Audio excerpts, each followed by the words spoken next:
నమస్కారం ప్రజలారా. నిన్న విజయసాయి రెడ్డి ఒక ట్వీట్ పెట్టినాడు. సంచలనమైనటువంటి ట్వీట్. అదే మామూలు కథ కాదు, మామూలు వ్యవహారం కూడా కాదు. ఎందుకంటే అన్నను ముఖ్యమంత్రిని చేయాలని ఏ విధమైనటువంటి ఆలోచన విధానంతో ముందుకు పోయినాడు విజయసాయి రెడ్డి. ఏ విధంగా వాళ్ళ తాత రాజారెడ్డి గారి హయాం నుంచి కూడా విజయసాయి రెడ్డి ఏ విధంగా అన్నకు చేదోడు వాదోడుగా ఉన్నాడో అందరికి కూడా తెలుసు. వాళ్ళ కుటుంబానికి వాళ్లకు ఏ విధమైనటువంటి ఒక ఆప్తుడుగా ఏ విధంగా ఉన్నాడో అందరికి కూడా తెలుసు. పోతే ఏనాడైతే మిల్లెట్ రెడ్డి అనేటువంటి వ్యక్తి ఎంటర్ అయినాడో ఆ బుద్ధే పట్టింది విజయసాయి రెడ్డికి అమ్మ. ఇకపోతే విజయసాయి రెడ్డి దేనికి ట్వీట్ పెట్టాల్సి వచ్చింది, ఏంది వ్యవహారం, ఏంది కథ అంటే, నిన్నటి రోజున ఆంధ్రజ్యోతిలో వచ్చింది ఒక కథనం. అంటే ఈడీ దగ్గర నుంచి అన్నకు పిలుపు వచ్చింది. ఎవరికి? విజయసాయి రెడ్డికి. దాని గురించి ఏమొచ్చింది అనేది మనం చూసిన తర్వాత విజయసాయి రెడ్డి పెట్టినటువంటి ట్వీట్ని మనం చిన్న విశ్లేషణ చేద్దాం ప్రజలారా. ఇక మనం చూసినట్టుగానైతే సాయిరెడ్డికి ఈడీ సమన్లో 1000 కోట్ల లిక్కర్ స్కామ్లో వైసీపీ మాజీ ఎంపీకి పిలుపు. గతంలో ఇదే విజయసాయి రెడ్డి నా ఇంట్లోనే మద్యానికి సంబంధించి, మద్యం కుంభకోణానికి సంబంధించి నా ఇంట్లోనే చర్చలు జరిగినాయి. నన్ను గనక ఈడీ పిలిస్తే నేను ఖచ్చితంగా పోయి అక్కడ జరిగినటువంటి వాస్తవాలను వాళ్ళకు పోసకొచ్చినట్టుగా నేను చెప్పేదానికి సిద్ధంగా ఉన్నాను అని చెప్పినాడు విజయసాయి రెడ్డి. ఈరోజు కాదు, చాలా రోజుల క్రితమే చెప్పినాడు. నేను వ్యవసాయం చేసుకుంటాను శాంతియుతంగా, నాకు రాజకీయాలు అక్కర్లేదు అన్నట్టు రోజునే ఆయన చెప్పడం కూడా జరిగింది. అదేవిధంగా 22న విచారణకు రావాలంటూ నోటీసులు జారీ. ఇప్పటికే విచారించిన సిట్ అధికారులు స్కామ్ సంగతులు తెలిపిన సాయిరెడ్డి, రాజ్ కసిరెడ్డి కీలకమని నాడు వెల్లడి. ముడుపులను దేశం దాటించారన్న సాయిరెడ్డి అదేవిధంగా విజిల్ బ్లోయర్ అవుతానంటూ అభ్యర్థన. సరే, ఇప్పుడు నేనేం చెప్తాను అంటే, మన అన్నకు ఏ విధంగా విజయసాయి రెడ్డి చేదోడు వాదోడుగా ఉన్నాడో అందరికీ తెలుసు. మరి ఇద్దరికి దేనికి బెసికిందో తెలుసు, ఎవరు ఎంటర్ అయిన తరువాత బెసికిందో తెలుసు. దీనికి సంబంధించి మరి ఆయన పెట్టినటువంటి ట్వీట్ ఒకసారి మనం విశ్లేషణ చేద్దాం ప్రజలారా. చేసి మనం మన పార్టీలో ఉండేటువంటి ముఖ్యులకు అందరికీ కూడా మనం అయితే తెలియజేయాల్సినటువంటి బాధ్యత మన మీద ఉండాలి కదా. అందుకే మనం అయితే చేద్దాం, విశ్లేషణ చేద్దాం. పోతే ఏం రాశాడు అయ్యా అంటే, అమ్ముడు పోయిన కోటరీల మధ్య బందీలుగా ఉన్న ఓ ప్రజా నాయకులారా ఆలోచించండి. ఎవడు అమ్ముడు పోయింది? కోటరీల మధ్య. ఎవరు కోటరీల మధ్య ఉండేది? చూద్దాం, ఒక్కొక్కటిగా మనం విశ్లేషణ చేయాలా. భవిష్యత్తులో ఇక్కడ మీకు ఏం జరుగుతుందో ఇప్పటికైనా గుర్తించండి. అంటే భవిష్యత్తులో అంటే రాబోయే రోజుల్లో ఏమి జరుగుతుంది, అన్న కోటరీలో ఉన్నా కూడా ఎత్తుకొని పోతారు అని ఏమన్నా ఒకరో ఇంటిస్తున్నాడా లేకంటే ఎట్టా? దీనికి అందరికీ మూల కారణం మిల్లెట్ రెడ్డే కదా. మిల్లెట్ రెడ్డి అంటే విజయసాయి రెడ్డి దగ్గర ఉన్నప్పుడు ఏ విధంగా జగనన్న ప్రవర్తన ఉండిందో ఒకసారి ఆలోచన చేయండి.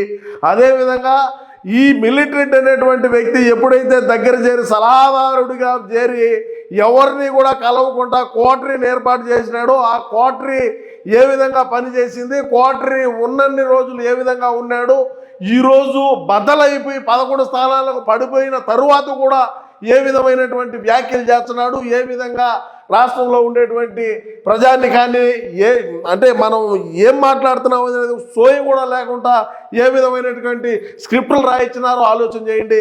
రాజధాని విషయంలో ఏ విధంగా మాట్లాడతాడో కూడా ఒకసారి ఆలోచన చేయండి. అదేవిధంగా వెనుజులాలో ఎంతో భారీగా ప్రజాదరణతో ఎన్నికైన తర్వాత army, navy, air force, intelligence అధిపతులు ఇంతమంది చుట్టూ ఉన్న మిసైళ్ల యుద్ధ విమానాలు, భారీ సైన్యం ఎంతగా ఉన్నా ఆ దేశ అధ్యక్షుడిని, అతని భార్యని ప్రెసిడెన్షియల్ ప్యాలెస్ నుంచి అమెరికా లాంటి ప్రతిఘటన లేకుండా, ఎలాంటి ప్రతిఘటన లేకుండా ఎత్తుకుపోగలిగిందంటే కారణం ఏమిటి? వారంతా అమ్ముడు పోవడమే కదా అని చెప్పి ఒక పెద్ద కథ రాశాడు ఆయన.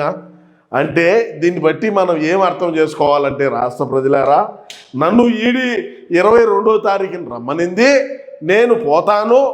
నేను పోయిన తరువాత ఖచ్చితంగా అన్ని విషయాలు, మరి అక్కడ ఏ విధంగా లిక్కర్ తయారీ, మరి ఆ లిక్కర్ తయారీలో ఎంత మద్యం అమ్మినారు, ఎంత ఆదాయం వచ్చింది, ఆ ఆదాయాన్ని ఏ విధంగా దేశాలు దాటించినాం, ఏంది వ్యవహారం, దీంట్లో రాజ్ కసిరెడ్డికి ఎంత వాటాలు ఉన్నాయి, మిథున్ రెడ్డికి ఎంత వాటాలు ఉన్నాయి, అదేవిధంగా మిల్లెట్ రెడ్డి ఏ విధంగా దీంట్లో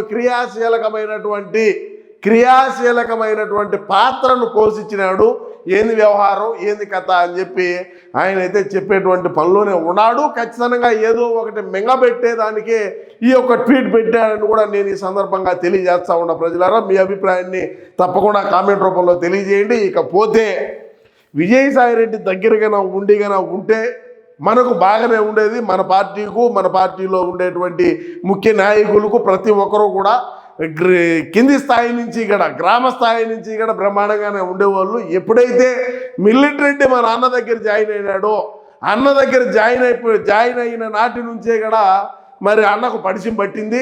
మరి విజయసాయిరెడ్డి దూరం పోయినాడు, మరి ఈరోజు రాజకీయాల నుంచి తప్పుకున్నాడు.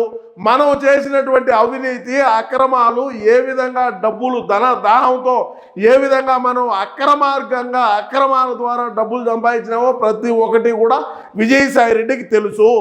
విజయసాయిరెడ్డికి ప్రతి ఒక్కటి జగనన్న ఏ విధంగా రూపాయి సంపాదించాడో తెలుసు. ఎన్ని దొంగ షెల్ కంపెనీల ద్వారా ఏ విధంగా డబ్బులు సంపాదించినాడో తెలుసు, ఏ విధంగా మద్యం ద్వారా సంపాదించినాడో తెలుసు, ఏ విధంగా ఎర్రచందనం ద్వారా సంపాదించినాడో తెలుసు, ఏ విధంగా అక్రమ మైనింగ్లు చేశాడో తెలుసు, ఏ విధంగా అక్రమంగా ఇసుకలు తరలించినాడో తెలుసు. ప్రతి ఒక్కటి విజయసాయిరెడ్డికి తెలుసు. రేపు ఈడీ విచారణలో 22వ తారీఖున ఏమి జరుగుతుందని మన అన్నకు కూడా నిద్ర రావడం లేదని మనకు తెలుస్తూ ఉన్నది.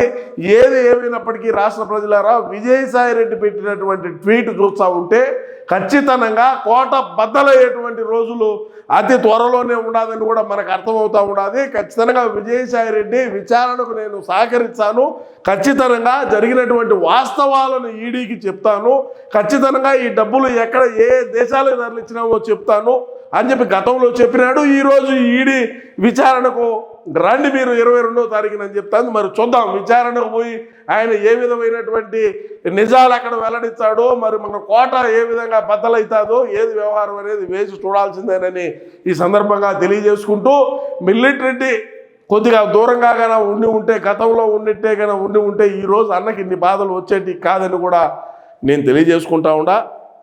ఏది ఏమైనప్పటికీ రాష్ట్ర ప్రజలారా, విజయసాయిరెడ్డి పెట్టినటువంటి ట్వీట్ పైన మీ అమూల్యమైన అభిప్రాయాన్ని తప్పకుండా కామెంట్ రూపంలో తెలియజేయండి. నమస్కారం.